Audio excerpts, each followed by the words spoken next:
Je crois qu'il faut d'abord poser le principe. Le principe, c'est qu'un État doit être capable de financer ses élections, sinon les termes comme indépendance, autonomie, souveraineté sont juste des vœux pieux et ça ne correspond à rien du tout. Donc déjà, c'est le principe et l'exception, ça serait que parce que cet État est défaillant, parce qu'il n'a pas suffisamment de ressources, notamment financières, il fasse appel à des partenaires qui viennent investir dans leurs élections et essayer d'apporter leur expertise, mais également et surtout, c'est ce qui est en jeu aujourd'hui, des moyens financiers.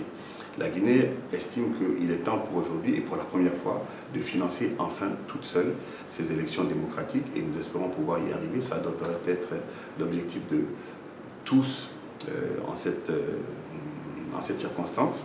Maintenant, il n'est pas exclu qu'on ait besoin d'une certaine expertise, peut-être d'un appui ponctuel, structuré, sur un certain nombre de domaines précis, mais le principe veut qu'un État soit capable de financer ses élections.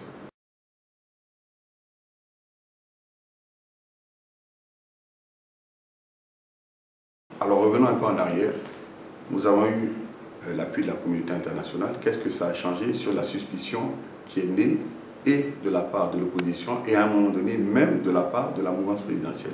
Ça n'a absolument rien changé.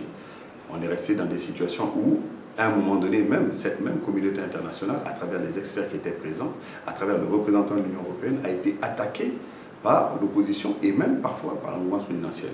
C'est-à-dire qu'il faut peser, il faut faire un équilibre entre ce que cela nous apporte et ce que cela nous cause comme inconvénient. Sachez qu'une intervention de la communauté internationale, c'est d'abord un engagement.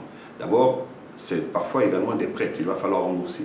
Ensuite, sur le montant global qui arrive, combien arrive effectivement à destination? Nous avons aujourd'hui l'exemple de l'appui international concernant la lutte contre Ebola. Sur les centaines de millions de dollars qui sont annoncés, combien viennent effectivement sur le terrain faire le travail? Quand on sait que nous avons également en Guinée des personnes qui sont capables de faire ce travail-là et que l'apport de la communauté internationale n'a pas forcément aplani toutes les récriminations qui ont eu lieu après.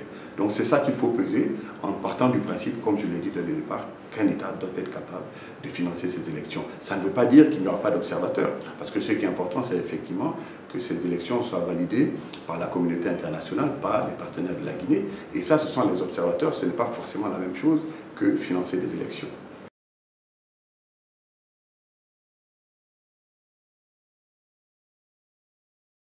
De toute manière, déjà, en principe, nous devons financer nos projets de souveraineté, notamment les élections. Ça, c'est le principe.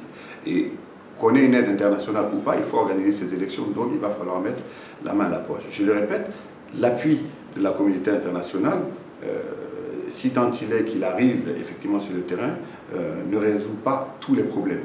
Donc, je crois qu'en toute connaissance de cause et en tenant compte de nos capacités à mobiliser les ressources en question, le principe veut qu'on organise nos élections. Il n'est pas exclu que si la donne change au niveau de nos ressources, on passe à autre chose. Mais je crois que la sagesse et le principe de souveraineté voudraient qu'on finance nous-mêmes nos élections, nonobstant toutes les difficultés financières que nous prendrons en compte et à partir desquelles nous adopterons la solution finale.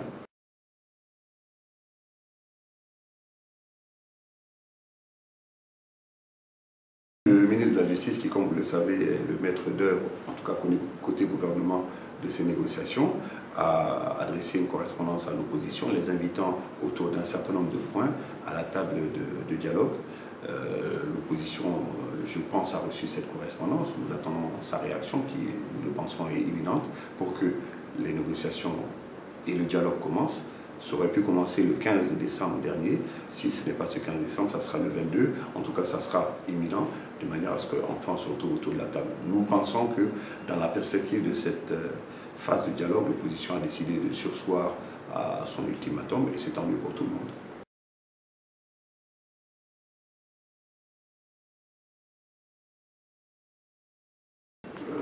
Tout dépendra de ce qui va être mis autour de la table.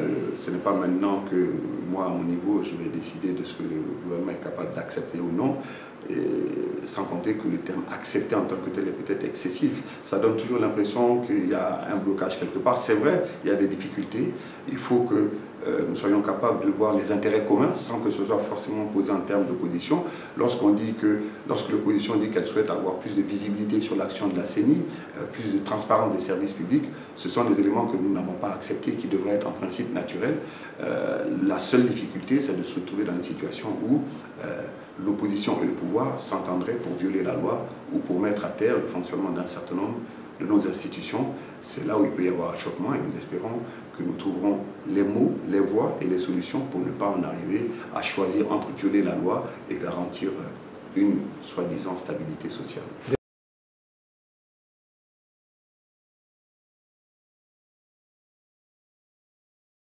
Est-ce que la question se pose dans ces termes-là? Il faut qu'on le soit de toute manière. La question est comment on fait pour être prêts tous ensemble à aller à ces élections et à réunir les ressources. Je crois que dès l'instant où la CENI a annoncé cela et qu'elle dit que techniquement elle est prête, il faut que nous on trouve les moyens de la suivre.